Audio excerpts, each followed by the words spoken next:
से सुगंधी उठ रही है, लेकिन हम इस सुगंधी को लेने के आदी नहीं हैं। हमें पंचायत बहुत अच्छी लगती है, दूसरे की बुराई बहुत अच्छी लगती है। यही गोबर की गोलियां हैं। और कमल वन में भी बैठे बैठे जहां हम दो गोलियां गटकने लगते हैं तो हमारी स्थिति वही गोबर के कीड़े की हो जाती है। प्रथम भगति संतन कर संगा, दूसर रति मम कथा प्रसंगा। हमारा हृदय जब संग करके शुद्ध होगा तो कुछ अच्छा सुनने की इच्छा होगी। हमारे हृदय में कचड़ा भरा हुआ है। अच्छा, एक और उदाहरण कह दें। करोड़ों रुपए खर्च करके कोई एक बढ़िया सा ड्राइंग रूम बनवाए, घर बनवाए, और घर में ड्राइंग रूम में विशेष लागत लगाए, खूब खर्च करे, इटालियन मार्बल लगाए, फ्रांस का बहुत बढ़िया झाड़ फानूस लगाए, है ना, और साइबेरियन मछलियों का एक स्पॉट लगाए, बहुत अच्छी अच्छी चीजें उस ड्राइंग रूम में रखी हुई हूं। और अचानक उसी ड्राइंग रूम में आकर के अगर पड़ोसी एक बाल्टी कचड़ा उड़ेल दे तो क्या करेंगे आप? चुप रहेंगे? आप लोगों से तो ये उम्मीद नहीं है, और ना ही सह जाएंगे। हाँ, सेवा पूजा जरूर हो सकती है, धमाधम वाली। एक बढ़िया से ड्राइंग रूम में अगर पड़ोसी एक बाल्टी कचड़ा पलट जाए तो हम उसका तत्काल विरोध करते हैं। लेकिन जो हमारे सीतानाथ का ड्राइंग रूम है, हमारा हृदय, और उस हृदय में पहुंचने वाले दो विशेष रास्ते हैं। एक रास्ता आंख है और एक रास्ता कान है। हमारा पड़ोसी आता है और हमारे कान में एक बाल्टी नहीं 100 बाल्टी कचरे डाल के चला जाता है, और राम जी का ड्राइंग रूम गंदा करता है, लेकिन हम उसका विरोध नहीं करते। हम उसको और सर पे बिठाते हैं। अच्छा, सच में ऐसा हो गया? फिर से बता, अभी मजा नहीं आया, फिर और बता, और बता, और बता, और बता। मम हृदय भवन प्रभु तोरा। हमारा हृदय भगवान का भवन है, और भगवान के भवन में गंदगी पहुंचती है दूसरों की चुगली करने से, दूसरों की बुराई करने से, दूसरों की निंदा सुनने से। इसीलिए पहले नंबर पर संग को शुद्ध किया गया है। प्रथम भगति संतन कर संगा, और दूसरे नंबर पर हृदय को शुद्ध बनाना है तो महाराज दूसर रतिमम कथा प्रसंगा। जब आप भगवान की कथा को सुनने के लिए आदी हो जाओगे, भगवान की कथा सुनने के प्रेमी हो जाओगे, तो संसार की बुराइयां सुनने में आपका एक भी मन नहीं लगेगा। गुरुपद पंकज सेवा तीसर भगति अमान। हमारे हृदय में मान न रह जाए, हमारे हृदय में अभिमान न रह जाए, हम अमानी बन जाएं और गुरुदेव के चरणों की सेवा करें। देखो भैया, कथा अंदर से मजबूत करती है और सेवा बाहर से मजबूत करती है। सेवा करने वाला देर से नहीं उठता, समय से उठता है। सेवा करने वाला समय से सोता है। सेवा करने वाला आज्ञा के लिए तत्पर रहता है। जब समय से सोएगा, समय से उठेगा, आज्ञा के लिए तत्पर रहेगा, तो उसको बुराइयां और बीमारियां नहीं लगेंगी।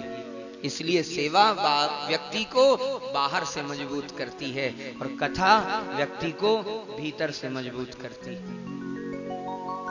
भोजन करता है व्यक्ति तो शरीर मजबूत होता है, लेकिन जब उपवास रखता है व्यक्ति तो आत्मा मजबूत होती है। दोनों में विरोधाभास है। भोजन करने से शरीर मजबूत होगा, लेकिन उपवास रखने से आत्मा सशक्त होगी। गुरुपद पंकज सेवा तीसर भगति अमान। हमारे जीवन में अहंकार न रह जाए, ये तीसरा चरण है भक्ति का। भक्ति का मतलब एक ऐसा सरल जीवन प्राप्त कर लेना जिस सरलता के बाद हमारी सरलता को देख करके भगवान हमारे हो जाएं। चौथी भगति मम गुण गन करई कपट तजी गान। कपट छोड़ करके गायन करे। और महाराज मंत्र जाप मम दृढ़ विश्वासा पंचम भगति सुवेद प्रकाशा। श्री भगवान के मंत्र जाप में दृढ़ विश्वास हो। सबके गुरुजी जो मंत्र देते हैं वो मंत्र बहुत सिद्ध होता है। कभी ये नहीं मानना चाहिए कि महाराज दूसरे के गुरु का दिया हुआ मंत्र कम है और हमारे गुरुजी का दिया हुआ मंत्र अधिक है। सभी मंत्रों में बड़ी सामर्थ्य है। एक कथा संत सुनाया करते हैं।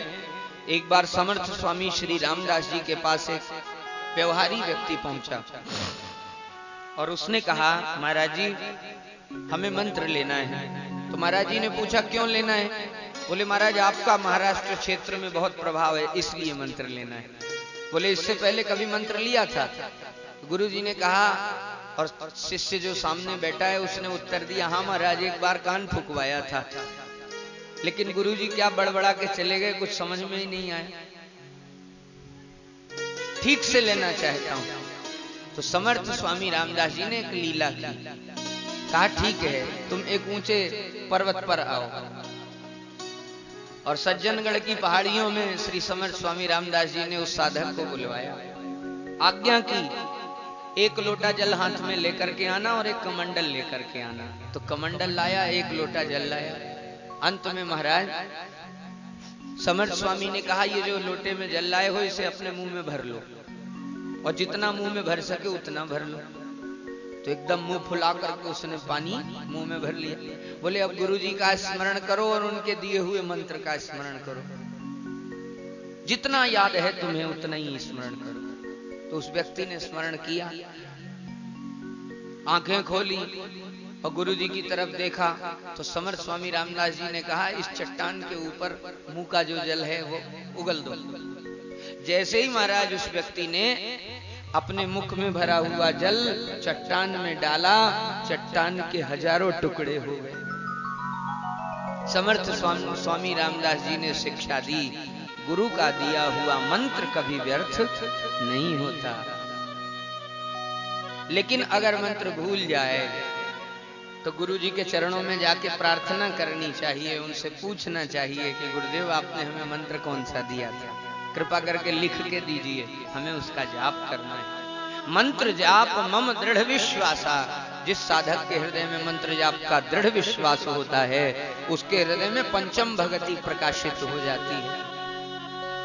हृदय में दया हो, क्षमा हो, करुणा हो, सरलता हो तो छठवीं भक्ति है। सातवीं भक्ति के रूप में श्री राम जी महाराज कहते हैं कि इस संसार के प्रत्येक प्राणियों में भक्त मेरा ही दर्शन करे। शुनी चैव स्वपाके च पंडिताः समदर्शिनः। समदृष्टि प्राप्त हो जाए, सभी जीवों में भगवत रूप दर्शन हो जाए, यही फल है। सातम सम मुहि में जग देखा। और विशेष बात, मोते अधिक संत कर लेखा। मुझसे अधिक संत के वचनों को प्रमाण माने, संत की कही गई वाणी को पहले स्वीकार करे और फिर मुझे स्वीकार करे, तो सातवीं भक्ति प्रकट है। आठवां यथा लाभ संतोषा, सपने उन्हें देखे पर दोषा। महाराज जी, नवम सरल सब सन छलहीना। नौवीं भक्ति है कि सबसे सरल रहे और छलहीन रहे। अगर इतनी बात बन जाए तो कल्याण हो जाए। राम जी तो कहते हैं महाराज 9 ना बने तो कोई बात नहीं, लेकिन अगर 9 में से एक भी बन गई तो जीवन की डोर बन जाएगी। राम जी महाराज देवी शबरी को कृतार्थ करते हैं और भक्ति का दान प्रदान करते हैं।